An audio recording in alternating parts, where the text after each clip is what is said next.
গত 22শে ফেব্রুয়ারি থেকে শুরু হওয়া সিপিএমের রাজ্য সম্মেলন আজ শেষ হতে চলেছে। আজকের এই শেষ লগইনে দাঁড়িয়ে কি কি আলোচনা হয়েছে সেটা নিয়ে আমরা পরে বিস্তারিত আলোচনা করব, পার্ট বাই পার্ট। কারণ রাজ্যের এই সংগঠনটির, বিশেষ করে সিপিএমের উত্থানটা এই মুহূর্তে খুবই জরুরি বলে আমাদের মনে হয়েছে। কারণ বাম গণতান্ত্রিক শক্তির যদি উত্থান না ঘটে, তাহলে আগামী দিনে এই রাজ্য যে হিন্দু মুসলমান মেরুকরণের মধ্য দিয়েই এ রাজ্য এগিয়ে যাবে তা নিয়ে কোনো সন্দেহ থাকার কথা নয়। কারণ যারা বিরোধী দলে আছেন তারা বিরোধিতার নাম করে যে কথাগুলো বলছেন সেটা কিন্তু মানুষের কথা নয়, সাধারণ মানুষের রুটি রুজির কথা নয়, সাধারণ মানুষের শিক্ষা স্বাস্থ্যের সমস্যার কথা নয়। তারা যেটা বলছে, তারা প্রতিনিয়তই বলছেন সনাতনীরা বিপদের মধ্যে আছেন, সনাতনীরা বিপন্ন, মমতা ব্যানার্জি জঙ্গিদের মদতদাতা, এই সব কথা বিরোধী দল হিসাবে বলতে পারেন কি না। এবং ভারতবর্ষের এই 80 বছরের স্বাধীনতার যুগে দাঁড়িয়ে, প্রায় 78-79 বছর স্বাধীনতা চলছে আমাদের, এই স্বাধীনতার ইতিহাসে এরকম ঘটনা এর আগে আমরা কোনোদিন দেখিনি।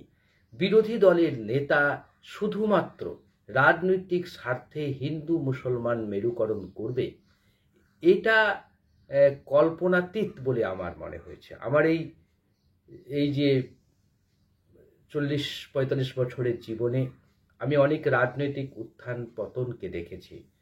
আমি রাজীব গান্ধীর আমলকেও খুব ভালো করে না দেখলেও তবু তার সম্বন্ধে সেই সময়টায় কিছুটা জ্ঞান ছিল। পরবর্তীকালে দেশের রাজনীতির উত্থান পতন দেখেছি। অটল বিহারী বাজপেয়ীর হেরে যাওয়া দেখেছি, লোকসভাতে হেরে যাওয়াটা দেখেছি। বিজেপির অটল বিহারী বাজপেয়ীর আমলকেও দেখেছি, মনমোহন সিংয়ের আমলকেও আমরা দেখেছি। মনমোহন সিংয়ের আমল খুব কাছ থেকে দেখেছি এবং মনমোহন সিংয়ের আমলের নানা বিশ্লেষণ আমি করেছি বিভিন্ন সময়। কিন্তু কোনো সময়ই মনে হয়নি যে এই সময়কালে হিন্দু মুসলমান মেরুকরণ ঘটানো সম্ভব হয়েছে। 2014 পর, যেটা কিছুদিন আগে আমাদের একজন বিজেপি নেত্রী বলেছিলেন যে 2014 পরে এদেশের প্রকৃত স্বাধীনতা এসেছে। যদি এইরকম স্বাধীনতা হয়ে থাকে হিন্দু মুসলমানের মধ্যে মেরুকরণ স্বাধীনতা, সেটা কতটা বাস্তবচিত সেটা নিয়ে আপনারা বিচার করবেন। আমি এই প্রসঙ্গে খুব বেশি যাব না। শুধু একটা কথাই বলবো যে সিপিএমের রাজ্য সম্মেলন শেষ হতে চলেছে আজকে দুপুরের পরেই ডানকুনির কোল কমপ্লেক্স ময়দানে যে প্রকাশ্য সমাবেশ হবে, সেই সমাবেশের পরেই এই সম্মেলন আনুষ্ঠানিকভাবে শেষ হবে। পরবর্তীকালে ব্রিগেড সম্মেলন ডাকার হবে বলে শোনা যাচ্ছে। তো যাই হোক, আমরা এখন যে প্রসঙ্গটা বলবো যে এবারে রাজ্য সম্পাদক কে হতে চলেছে। হয়তো অনেকেই অনুমান করেছেন, তবুও আমরা একটু আগে বলে দিই, রাজ্য সম্পাদকের দৌড়ে 3 জন নেতা ছিলেন এই মুহূর্তে। সেটা হচ্ছে মোহাম্মদ সেলিম, সুজন চক্রবর্তী, আভাস রায়চৌধুরী।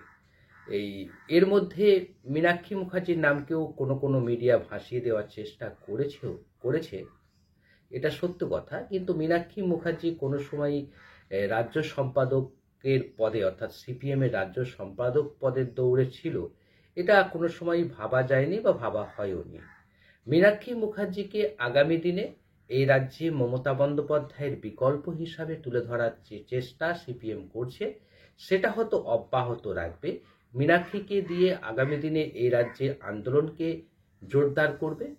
তবে শেষ বিচারে বলতে পারি, এবারেও মোহাম্মদ সেলিমই রাজ্য সম্পাদক হতে চলেছেন।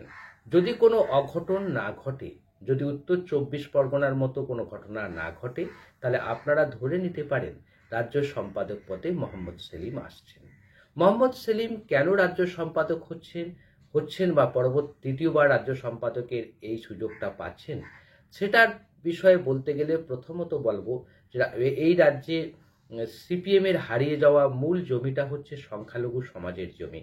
অর্থাৎ মুসলিমরা সিপিএমের কাছ থেকে সরে যাওয়ার জন্যই আজকে সিপিএমের এই দশা হয়ে দাঁড়িয়েছে।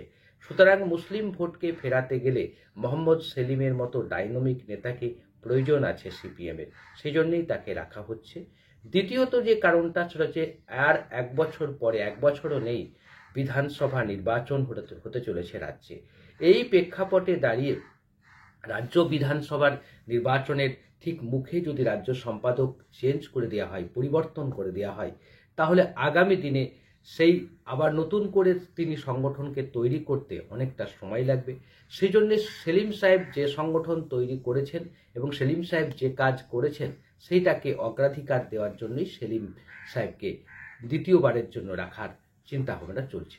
3 নম্বর যে কারণটা ছিল সেটা হচ্ছে মোহাম্মদ সেলিমকে জাতীয় স্তরে নিয়ে যাওয়ার কথা, অর্থাৎ সীতারাম ইয়েচুরি মারা যাওয়ার পর জাতীয় সিপিএমের যে সাধারণ সম্পাদক পদটা এখন ফাঁকা রয়েছে, ওই সাধারণ সম্পাদক পদে মোহাম্মদ সেলিমের মতো বিকল্প নেতা সিপিএমে নেই বললেই চলে। কারণ তিনি একাধিক ভাষা জানেন, ইংরেজি যেমন জানেন, হিন্দি তেমন জানেন, একই রকমভাবে বাংলাতেও পণ্ডিত ব্যক্তি।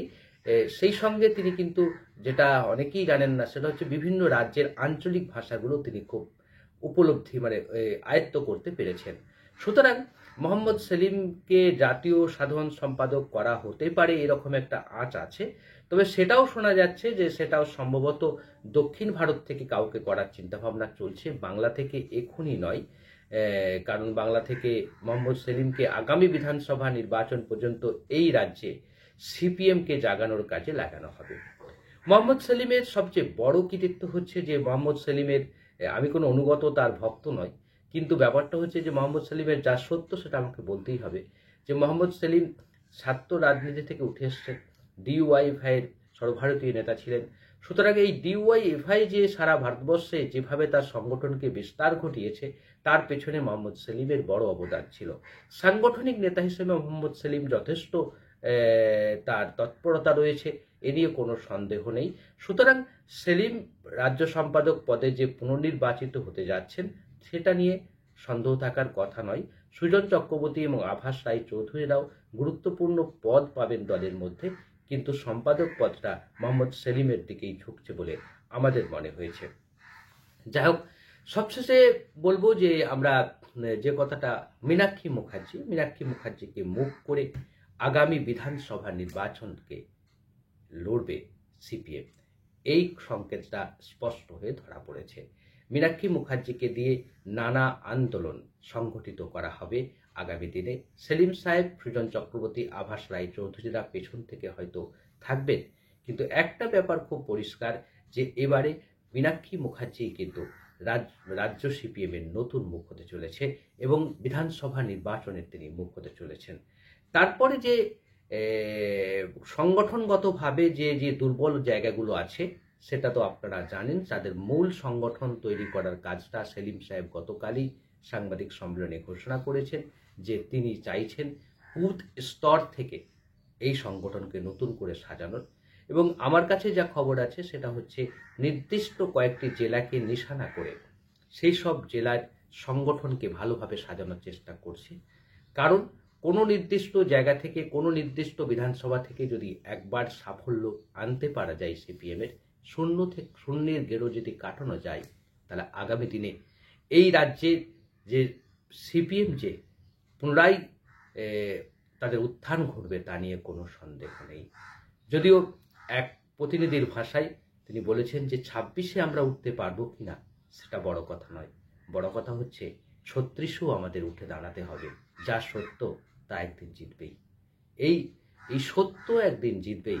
এই আলো আঁধারির এই ফাল্গুনের শেষ লগ্নে দাঁড়িয়ে, প্রভাতে দাঁড়িয়ে একথাই বলা যেতে পারে, সিপিএম ঘুরে দাঁড়াবে বাংলার রাজনীতিতে। কারণ এই হিন্দু মুসলমান মেরুকরণ রাজনীতি বাংলায় চলবে না।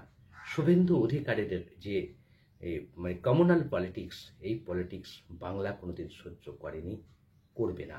শ্যামাপ্রসাদ মুখার্জি যা পারেনি, শুভেন্দু অধিকারী তা পারবেন, এটা বিশ্বাসযোগ্য কি? আপনারা বলুন, আপনাদের মতামত।